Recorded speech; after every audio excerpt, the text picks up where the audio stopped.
السلام علیکم ورحمۃ اللہ وبرکاتہ۔ بزم حسنی حیدرآباد میں خوش آمدید۔ کہتے ہیں کہ کوئی شاعر ہزاروں لاکھوں کلام لکھتا ہے، لیکن کوئی ایک شعر یا کلام اس کی وجہ شہرت بن جاتا ہے، اس کی شناخت بن جاتا ہے۔ مولانا عبد الرحمن جامی رحمۃ اللہ علیہ کا شمار بھی ایسے ہی خوش نصیبوں میں ہوتا ہے۔ آپ مورخ، سیرت نگار، سوانح نگار، نظم نگار اور شاعر کے علاوہ ایک عظیم صوفی بزرگ بھی تھے، لیکن آپ کا کلام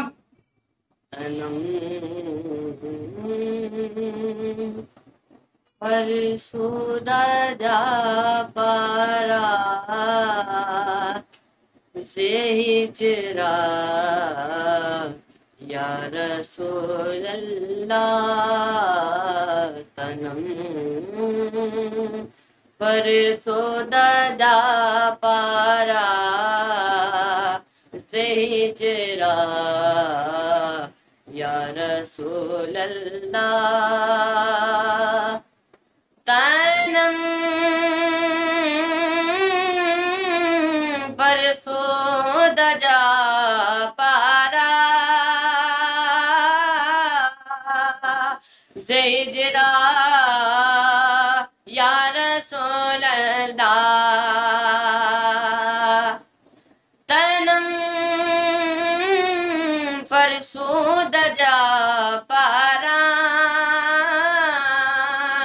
سے ہجرا یا رسول اللہ دلم پس مردہ آوارا زیسیاں یا رسول اللہ دلم پس مردہ آوارا زیسیاں یا رسول اللہ تنم تنم فرسودہ جا پارا ذی ہجرا یا رسول اللہ صلی اللہ علیہ وآلہ وسلم نے آپ کو سچا عاشق رسول ثابت کیا اور آپ کی وجہ شہرت بن گیا۔ جب بھی اور جہاں بھی محبوب خدا، آقا دو جہاں، شہنشاہ کون و مقام، سراپا رحمت، شفیع الامت، خاتم النبیین، سرکار دو عالم احمد مجتبی محمد مصطفیٰ صلی اللہ علیہ وآلہ وسلم کے عاشق یہ کلام پڑھیں گے تو مولانا جامی کا نام ان کے ذہنوں میں گردش کرنے لگے گا، اور جب بھی جامی رحمۃ اللہ علیہ کا نام لیا جائے گا تو اس کلام کے اشعار خود بخود لبوں سے جاری ہونے لگیں گے۔ آج کی اس ویڈیو میں امام العاشقین مولانا نور الدین عبد الرحمن المعروف مولانا جامی رحمۃ اللہ علیہ کے متعلق تفصیلات اور اس کلام سے متعلق واقعہ کلام کے اردو ترجمے کے ساتھ پیش کیا جا رہا ہے۔ یقیناً عاشقان امام الانبیاء، شافع محشر، ساقی کوثر صلی اللہ علیہ وآلہ وسلم کے قلوب کے لیے راحت کا باعث ہوگا۔ گو کہ ویڈیو اردو زبان میں ہے، لیکن حسب معمول UAE اور یورپی ممالک کے ناظرین کی سہولت کے لیے اردو کے ساتھ عربی اور انگریزی سب ٹائٹل بھی دیا گیا ہے۔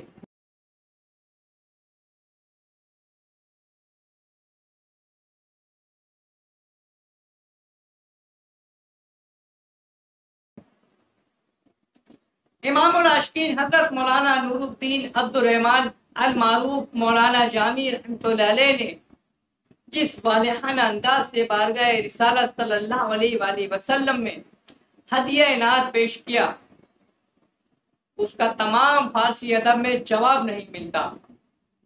وہ وادی بطح میں پہنچ کر مدینہ، خاک مدینہ، خار مدینہ، حتیٰ کہ سگے مدینہ کو بھی اپنے دل کے قریب پاتے ہیں۔ وہ سرزمین حضور پرنور حضرت محمد مصطفیٰ صلی اللہ علیہ وآلہ وسلم کو جانے والے قافلوں کو سلام کرتے ہیں۔ قافلہ حجاز کے اونٹوں کے ساریبان ان کے پیغام رساں ہیں۔ وہ نسیم بہاری کو فریاد پہنچانے کا ذریعہ بناتے ہیں۔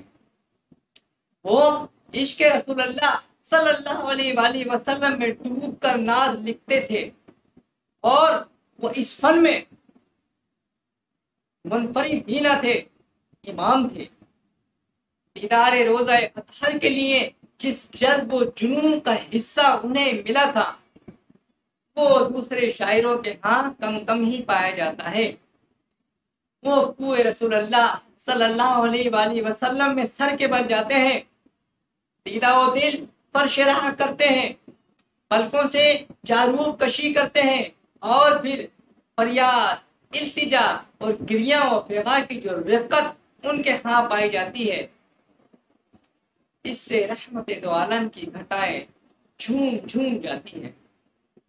وہ سرکار دو عالم کی محبت کے دامن میں لپٹ کر اپنی بات کہتے ہیں۔ جامی رحمت اللہ علیہ جس جذبے و مستی میں بارگاہ رسول اللہ میں حاضر ہوتے ہیں، اس میں جنید و بایزید کا ادب بھی ہے، اور بلال حبشی رضی اللہ تعالی عنہ کی رقت و الہیت بھی پائی جاتی ہے۔ تو آئیے امام العاشقین مولانا جامی رحمۃ اللہ علیہ کے حالات زندگی اور ان کا کلام تنم فرسودہ جا پارا سی ہجران یا رسول اللہ صلی اللہ علیہ وآلہ وسلم اردو ترجمے کے ساتھ سنتے ہیں۔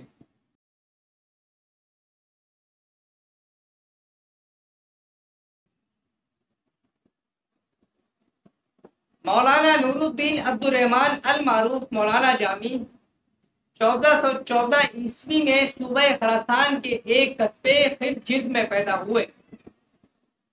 اوائل عمری میں ہی آپ نے اپنے والد کے ساتھ ہرات اور پھر سمرقند کا سفر کیا، جہاں علم و ادب کی تحصیل کی اور دینی علوم، ادب اور تاریخ میں کمال پایا۔ تصوف کا درس سعد الدین محمد کاشفری سے لیا اور مسند ارشاد تک رسائی حاصل کی۔ آپ نے 7 مصنویاں لکھی جو ہفتے اورنگ کے نام سے مشہور ہیں۔ آپ رحمت اللہ علیہ نے تصوف کے موضوع پر متعدد شروحات اور رسائل تحریر کیے۔ بعض تذکرہ نگار ان کی تصانیف کی تعداد 99 بتاتے ہیں، اور بعض جامی کے اعداد کے لحاظ سے 54 بتاتے ہیں۔ آپ کا شمار صفحے اول کے صوفیہ کرام میں ہوتا ہے۔ تاریخ و تصوف پر آپ کا کام رہتی دنیا تک یادگار رہے گا۔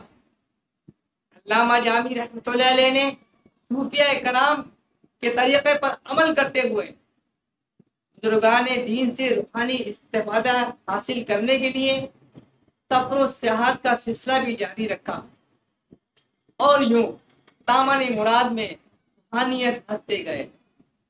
مولانا عبد الرحمن جامی سچے عاشق رسول صلی اللہ علیہ وآلہ وسلم تھے۔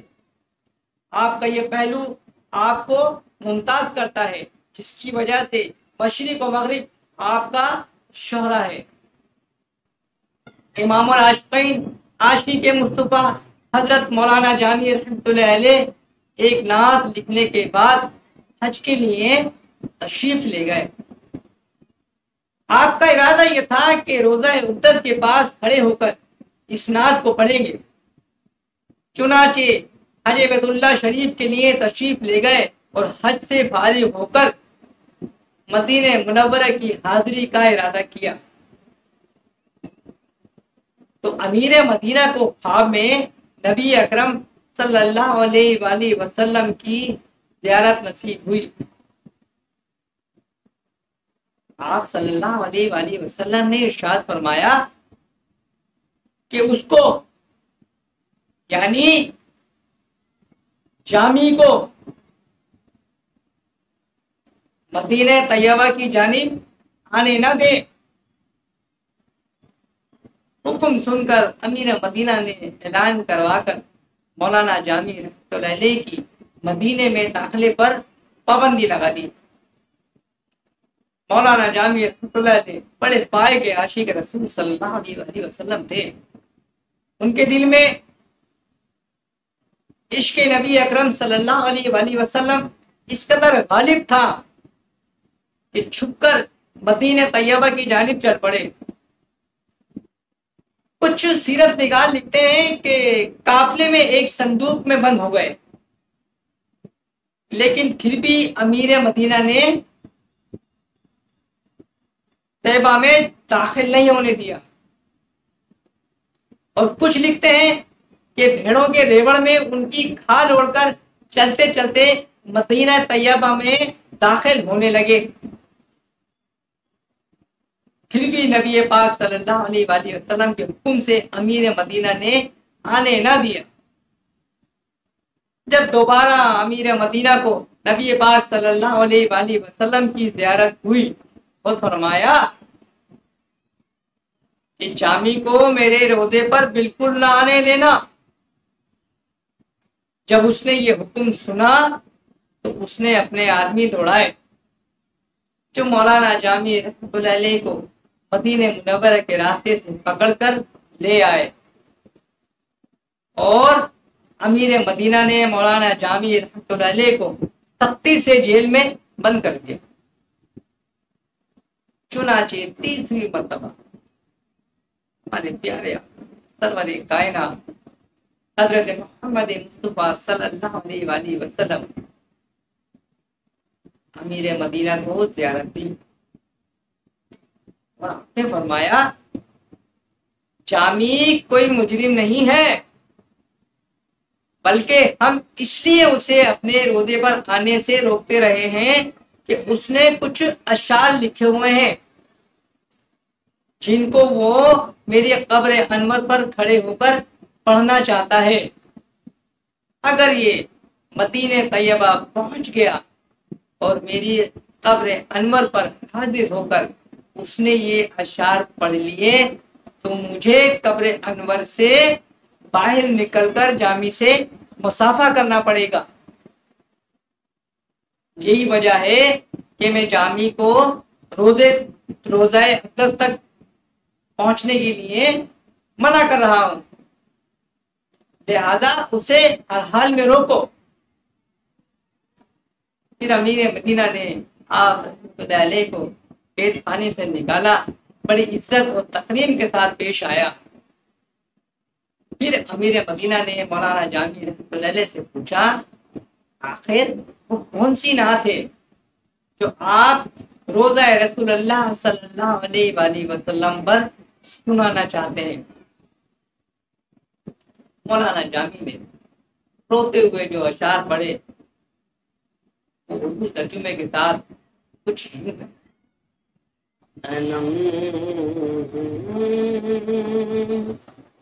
فرسودہ جا پارا سے ہجرا یا رسول اللہ تنم فرسودہ جا پارا سے ہجرا یا رسول اللہ تنم فرسودہ جا پارا سے ہجرا یا رسول اللہ تنم فرسودہ جا پارا سے ہجرا یا رسول اللہ دلم پس مردہ آوارا زی سیاں یا رسول اللہ دلم پس مردہ آوارہ زی سیاں یا رسول اللہ تنم چوسوئے من گزر آری منے مسکی زناداری چوسوئے من گزر آری منے مسکی زناداری بدائے نقش نالند بدائے نقش نالند کنم جا یا رسول اللہ بدائے نقش نالند کنم جا یا رسول اللہ تنم فرسونا جا پارا زہجرا یا رسول اللہ سکردہ خوش حیرانم سیاہ شد روز اسیانم سکردہ خوش حیرانم سیاہ شد روز اسیانم پشیمانم پشیمانم پشیمانم پشیمانم پشیمان یا رسول اللہ پشیمانم پشیمانم پشیمان یا رسول اللہ تنم فرسودہ جا پارا سے ہجرا یا رسول اللہ